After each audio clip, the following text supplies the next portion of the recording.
J-E-L-L-O.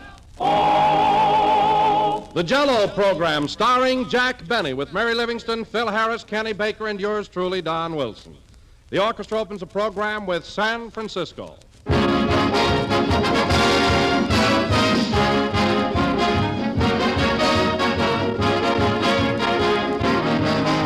Ladies and gentlemen, there are all sorts of quiz programs on the air nowadays, so tonight I'm going to hold one. Are you ready? Okay.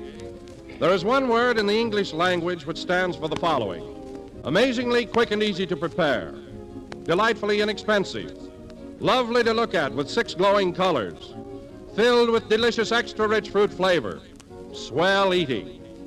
Now, what's the one little word that means all of those things? Yes, sir, you've guessed it, Jell-O, America's favorite gelatin dessert. Easy to make, why all you do is add hot water and chill until firm. Economical. One package costs only a few cents and serves the average family generously. Beautiful, for those 6 gay colors are as cheerful as spring sunshine. And the best tasting dessert you can serve to your family. For Jell-O brings you wonderful extra-rich fruit flavor that's as delicious as the real ripe fruit itself. So look for the big red letters on the box. They spell Jell-O.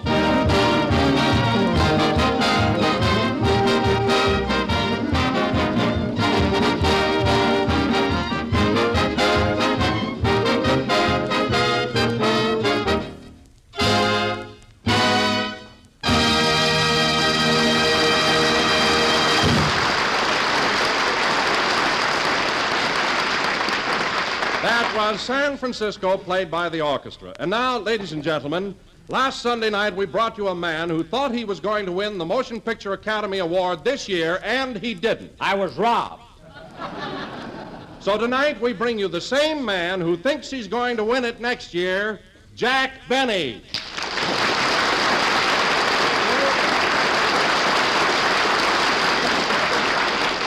Thank you. Hello again. This is Jack Benny, the optimist, talking.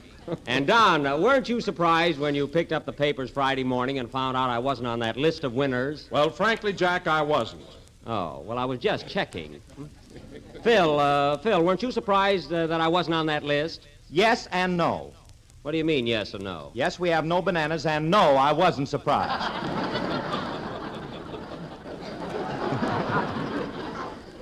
I ought to have my head examined. I've been doing comedy for 15 years, and I fall for a yes and no. Anyway, you fellas can believe it or not, but I wasn't a bit envious about Spencer Tracy winning the award last Thursday. In fact, when they handed Tracy that gold statue, I was positively thrilled. Wasn't I, Mary? Yes, sir. Jack sat right down and cheered. Sat down. What was he standing up for? The darn fool thought they were going to give it to him. Yeah, gosh, I was so embarrassed. But, Jack, what in the world made you think you were in line for the award anyway? Well, Don, I had every reason to suspect it. Because all through the dinner, people kept looking at me and whispering and then looking at me again. In fact, I was the center of attraction. Well, no wonder your toupee was favoring one ear. Now, Mary, I was not wearing a toupee. You weren't? No, it just so happened that before the banquet, I had my hair cut by a barber with one short leg.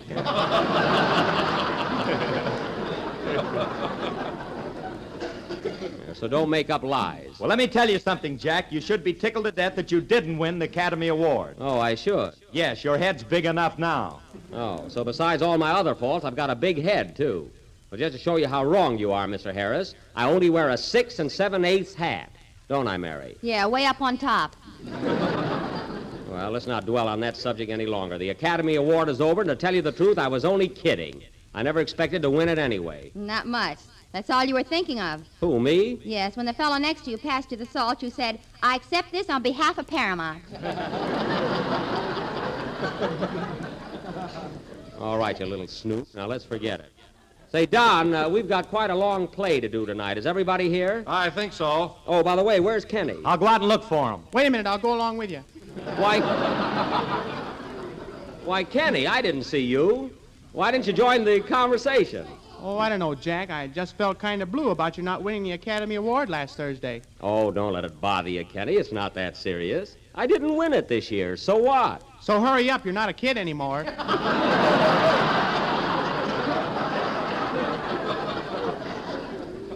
Now, just don't worry about it. As a matter of fact, I've got the whole thing figured out.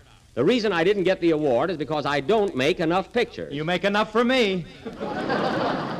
Is that so? Well, it might interest you to know that I'm dickering with Paramount to play the lead in Cecil B. DeMille's Union Pacific. Well, stop dickering. They previewed it last night.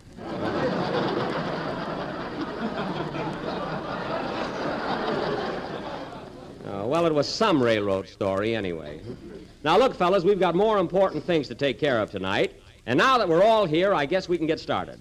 So tonight, ladies and gentlemen, as I announced last week, the Benny Bargain Basement Players will present their version of Darrell F. Zanuck's 20th Century Fox production. That screen classic, that gripping melodrama, that sensational hunk of film, Jesse James. I said Jesse James. You're a little late there, buddy. Sorry, I was in another world.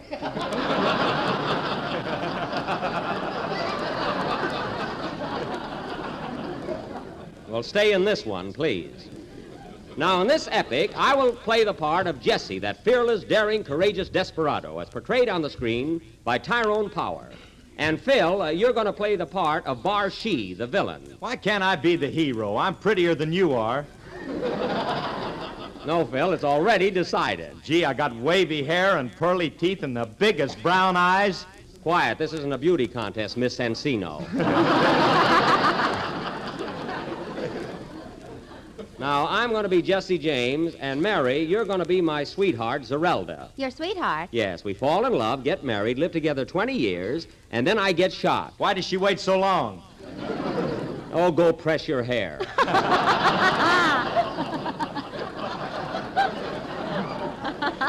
She doesn't shoot me, Phil. I'm shot by a dirty, low-down traitor. A man that hates me. I bet he sells toothpaste on Wednesday night. I know who you're referring to, Kenny, and I don't want that man's name mentioned on this program. It takes all the class out of it. Now, let's see. Who are you talking about, Jack? I'm referring to an ex-juggler who talks through his nose, wraps his wallet in barbed wire, and is as yellow as those corny shoes he wears.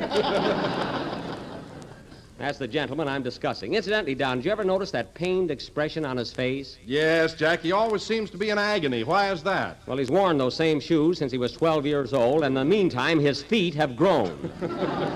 Now, getting back to our play... The same shoes, eh? I don't see how I can stand it. Well, every 2 or 3 years, he has the buttons moved over. Now, getting back to our But, play... Jack, when Alan takes off his shoes at night, how does he get them back on in the morning? Who said he takes them off?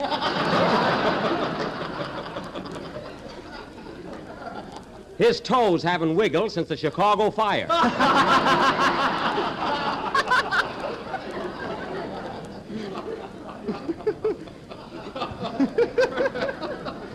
Now, getting back to our play, Mary, you're my sweetheart. Phil's the villain. Say, Jack, am I going to be in it? Yes, Kenny, you're going to be the president of the St. Louis Midland Railroad, and you're a shrewd, intelligent executive. Fine casting.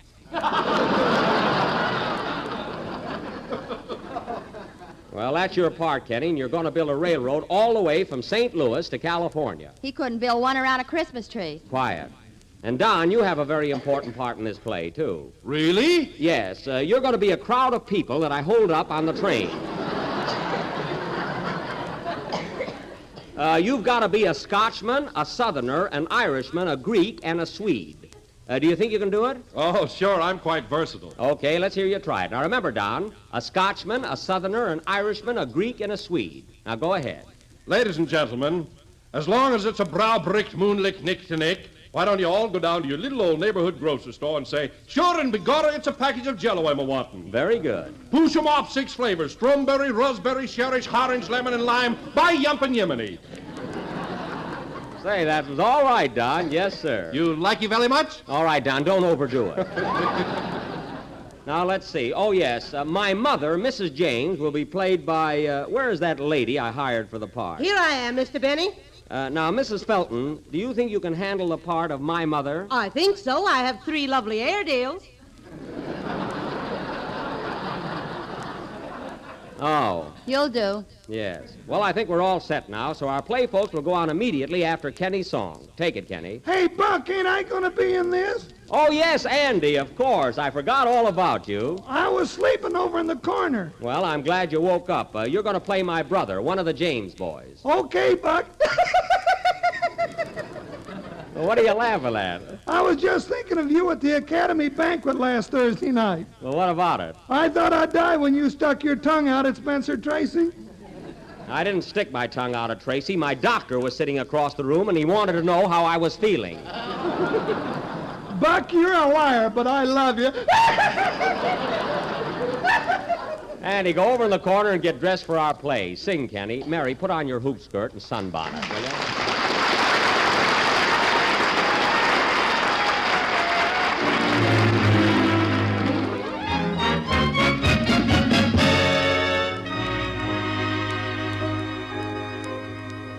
This night was made for dreaming. This night was fashioned for you. This night my arms enfold you. My eyes have told you that I adore you.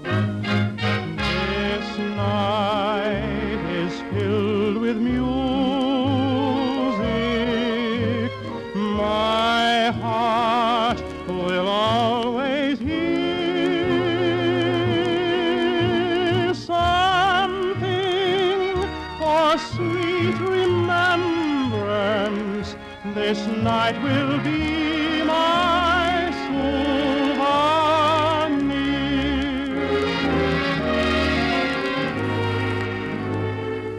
There may be nights again as fair as this that I'll remember when I fondly reminisce. Though there be other nights in years to be, this is the only night, the night of nights for me.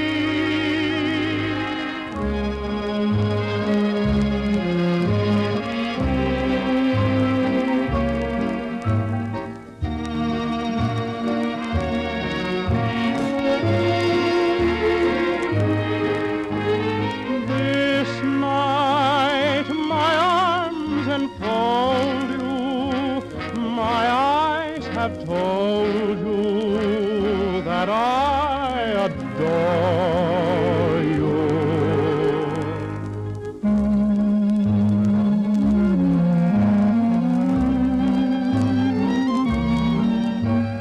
My heart will always hear something for sweet remembrance. This night will be my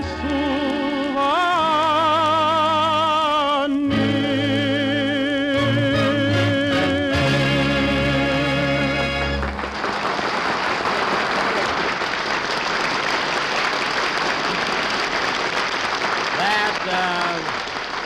That was This Night Will Be My Souvenir, sung by Kenny Baker. And now, ladies and gentlemen, for the main event of the evening, our dramatic highlight, Jesse. How was my song, Jack? Very good, Kenny. James. The year is 1867 in the thriving little town of I'm From, Missouri. There is much excitement as the St. Louis Midland Railroad has invaded this peaceful hamlet, determined to buy for a song the property of the simple, hardy pioneers. As the scene opens, we take you to the farm of Mrs. James, located on the outskirts of I'm From. There, we find her two sons, Jesse and Juicy, at work in the barn. Juicy is gathering the eggs, while Jesse is milking the cow. Curtain. Music.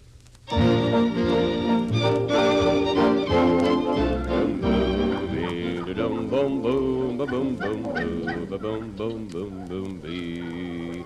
Boom, boom, boom. Steady, Lulu. That's it. Steady now. Don't kick the pail. 1, 2.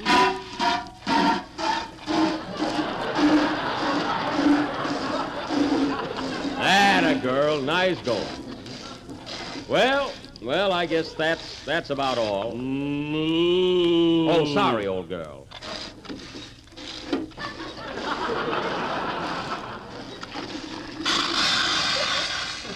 Well, 3 quarts. That's darn. That's darn good, Lulu. Tonight I'll take you down to the Gem Theater to see Ferdinand the Bull. Woo! Control yourself, Lulu. Now it's your turn, Petunia. Oh, Jesse, Yes, Juicy. how much milk did you get? I got 3 quarts from Lulu, 2 from Cleopatra, and Petunia's gauge says full. How are you making out with the eggs? Fine, Jesse, I got 14 and a half. You got half an egg? Yep, I'm afraid Geraldine ain't trying. Darn it, I told her 1,000 times to concentrate. Watch your tail, Petunia. I'm slap happy now. Be careful. Hello, Zerelda. Hiya, Juicy. Juicy, Jessie?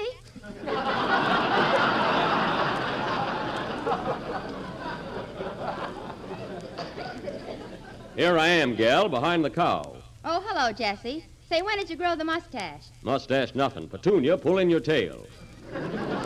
Say, you're looking mighty sweet, Zerelda, but your bustle's kind of flat, ain't it? Yeah, darn that billy goat of yours. Oh, he's just being playful. He wasn't mad at you. He is now. I braided his horns. Well, it serves him right. Here's a stool, Zerelda. It's kind of hard, but sit down. No, thanks. My feet don't hurt.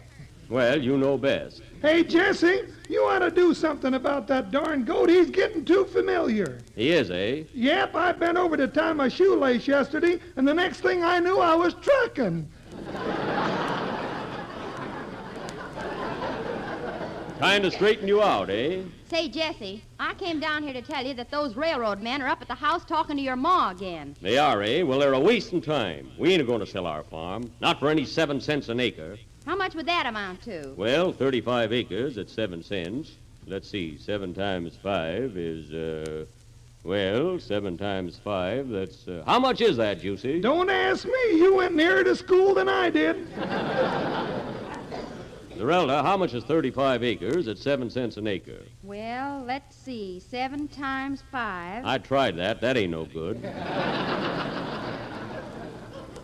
I'd like to find out, though. Why don't you count it up on your fingers? Shucks, I only got 10, and I know it's more than that.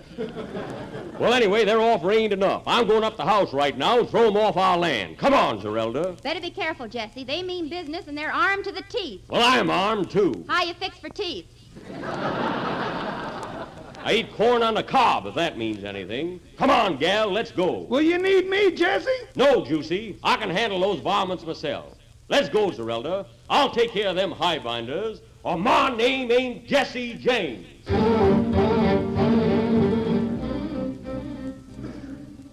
Now listen, Mrs. James, I'm tired of all this hemming and hawing. I'm going to give you just 1 minute to sign this paper. Yeah, 1 minute. Now, hold on, gentlemen. Hold on, nothing. We're aiming to run a railroad through this land, and there's nothing going to stop us. Yeah, nothing. But, gentlemen, this little farm is all we have. Makes no difference. The railroad's going through. Yeah, through. Boy, I'm all in. Now, here's the paper, Mrs. James. Sign right here. Very well, gentlemen, I suppose I must. Hold on there, Ma. Drop that quill. Now listen here, Boshy. I told you yesterday to stay off of this land. Well, supposing I don't. If you don't, I'll take this 6-shooter of mine, and when I get through, your nose will look like a flute. So get going. I ain't a-leaving here till we get the deed to your land. A deed? What's that? Hey, Barshy, who's that little squirt with you? Take it easy. That's Mr. McCoy, president of the St. Louis Midland Railroad. President of the railroad, eh? That's me. Toot, toot. Why, you little runt. Lay off of him, James. Listen, Barshy, I had enough of you. You're nothing but a crook and a skunk. Yeah, skunk. Say, who are you with, anyway? I don't know, but my heart belongs to Daddy.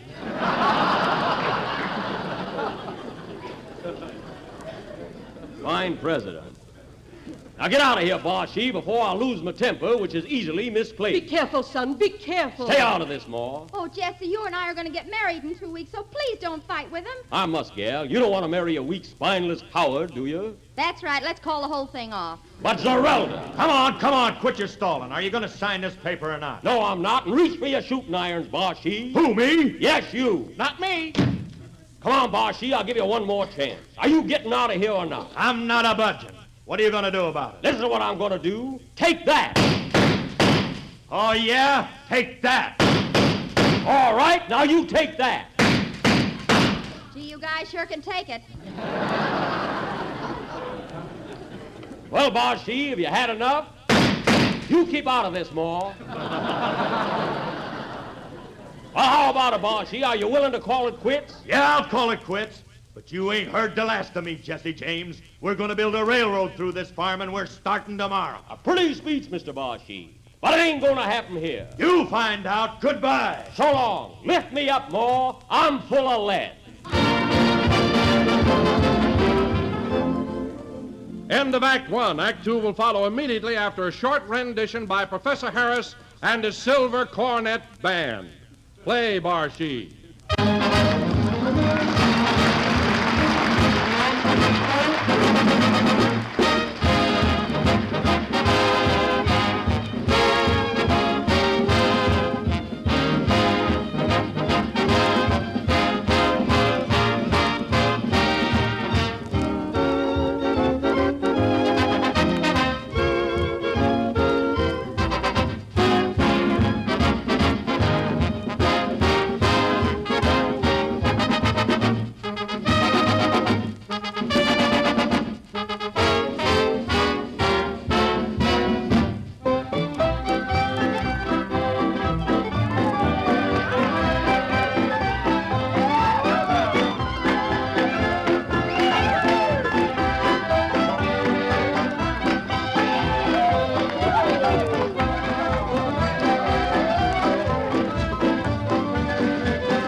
That was a medley of popular selections played by Professor Harris and his band. And now for the second act of our play, Jesse James.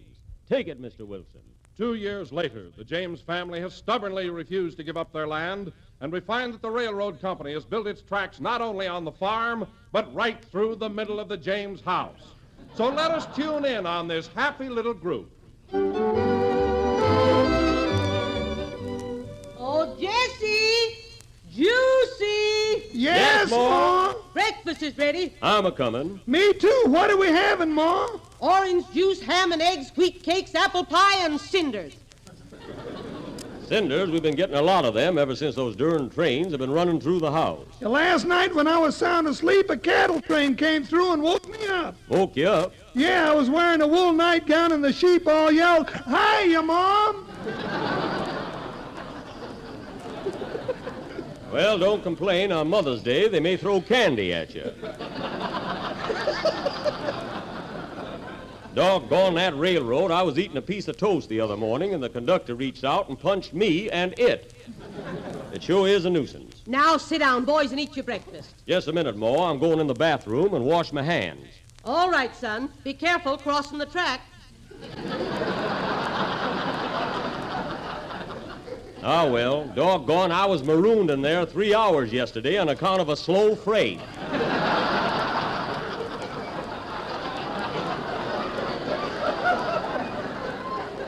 Be right back, Ma. Hey, Ma, is the back door open? Yes? Well, open the front one quick. Here comes the 715. There's Sam, the engineer. Hiya, Sam. Hiya, Jesse.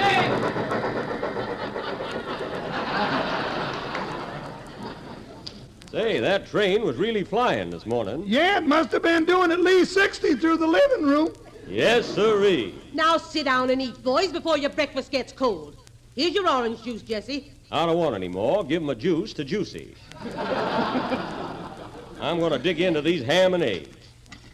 Boy, this sure looks good. Jesse, how long are you going to keep on being so stubborn? Why don't we move to another farm where it's peaceful and quiet? Listen, Ma, what's the use of moping? These railroads won't last. It's just a fad. That's all. That's what they said about underwear, and now everybody's wearing it. All but me, I'm a holdout.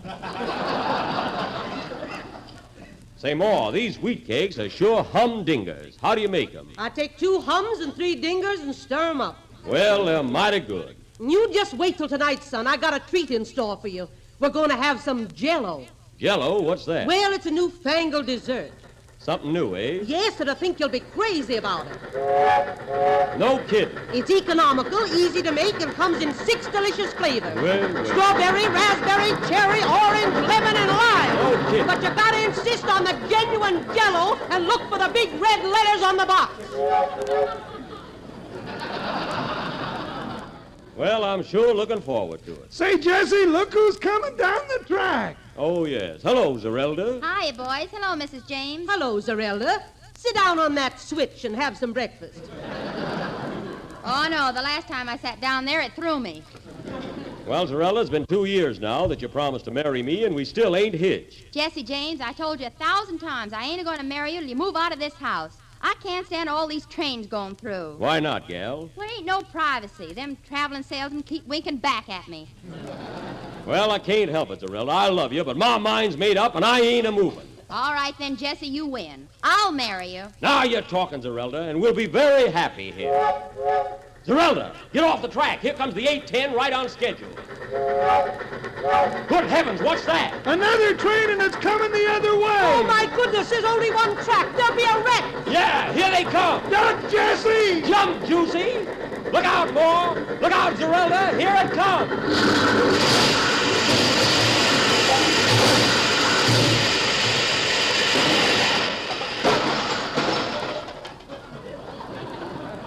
Darn it, my wheat cakes are ruined. Are you all right, Moore? Yeah, I'm all right, son. Where's Juicy and Zarelda? Here I am up on top of the caboose. This is me with a red lantern beanie. Well, this is the last straw. Come on, everybody. We're a-moving. This will be continued next Sunday night. What's the next step in the career of Jesse James? Will he become an outlaw? Will he marry Zerelda? Will they have any children? Tune in next Sunday night and find out. Play, Phil.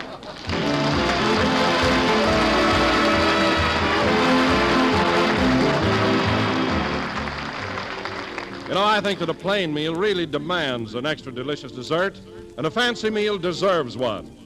Well, here's the perfect dessert for either one. It's the new Jell-O butterscotch pudding, and really it is the most tempting treat you've tried in many a long day. Remember when you were a youngster and used to beg for butterscotch candy? Well, Jell-O butterscotch pudding has the same old-fashioned goodness, the same true butterscotch flavor that's rich and mellow. And it has a smooth, lovely color like golden taffy that makes your mouth just water to look at it. Your family will love it, and they'll love Jell-O vanilla pudding, too, creamy and delicate. And Jell-O chocolate pudding, rich and smooth and real chocolatey. All 3 new Jell-O puddings are made with fine, wholesome ingredients. And all 3 are quick and easy to prepare, for there's only a few minutes cooking required. You'll find the simple directions on every package, and it's a handy idea to buy 3 packages at a time. So ask your grocer tomorrow for Jell-O butterscotch, vanilla, and chocolate pudding, the real homemade kind.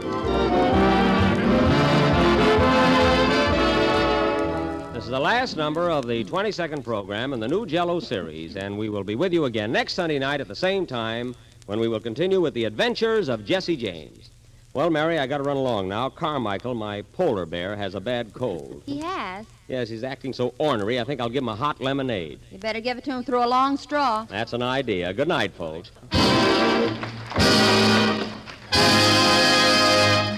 Jell-O. Kenny Baker appears on the Jell-O program through courtesy of Mervyn LeRoy Productions. This is the National Broadcasting Company.